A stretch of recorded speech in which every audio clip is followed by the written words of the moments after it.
friends, brethren, and beta readers. Last week I jumped into the deep end when I gave my take on the first beatitude, which is, "Blessed are the poor in spirit, for theirs is the kingdom of heaven." Again, I need to restate my disclaimer as the Cradle Catholic Dummy. Do not take my words as biblical and definitely not as hearsay. My podcast are things I've heard, studied, or pondered since my Catholic school days. Others must wonder about some of these biblical things also. To my point, I'm still pondering why Jesus mostly picked fishermen for his apostles. At least 7 were fishermen.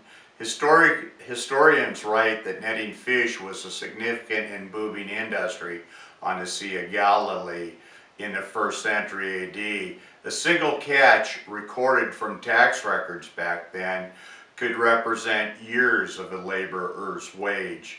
During Jesus' time, it may have been like the Discovery Channel series The Deadliest Catch. Dangerous rough seas, but with no GPS or Coast Guard. According to the Gospels, Jesus was in or immediately involved with his disciples during rough seas on 2 distinct notable occasions.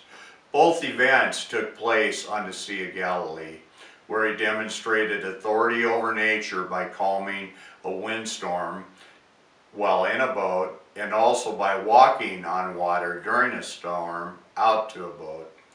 Fast forward some 2,000 years to when Russian trawler fleets were notably present off the Oregon-Washington coast during the mid-1960s. I was a teenager then. In addition to being a Portland police officer, my father held a commercial fishing license for the mouth of the Columbia River. My older brother and I went along to be counted as additional deckhands. You were able to take 10 fish per deckhand back then on the license that we had. So with 4 of us on board, that was 40 salmon. That was a pretty good day. To this day, I hate deep sea fishing because I get sick the moment I can no longer see land. Many times it was foggy leaving Ilwaco Harbor. If I had lived during Jesus' time, I would have jumped off the boat, given up fishing, and joined the apostles. But recently, I'm having second thoughts because I learned that 10 of the 11 original apostles were martyred and endured severe torture. So much for me being an apostle or a fisherman. So back to last week when the Cradle Catholic Dummy posted his opinion that the poor in spirit could be children through no fault of their own that never get baptized or even know of God the Father, his begotten Son Jesus, or the Holy Spirit. In my feel-good pea brain or in my soul, I've always hoped and prayed that those children, the poor in spirit, are in the kingdom of heaven with God. I also take refuge in Psalms chapter 34, verse 18.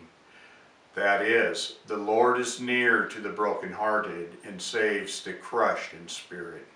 I'll repeat that psalm. The Lord is near to the brokenhearted and saves the crushed in spirit. And my last resource is the Catholic Church Catechism, paragraph 1261. In summary, it states that unbaptized infants, including those stillborn or miscarried, are entrusted to the mercy of God, allowing for strong hope in their salvation. While affirming the necessity of baptism, the Church recognizes that God's mercy is not limited to the sacraments. The theory of limbo is not official Catholic teaching, and children who die without baptism are believed to be in God's care. So I'll conclude, as usual, pray, observe the commandments, attend church, love your neighbor, and read the New Testament. Infinite peace for everybody.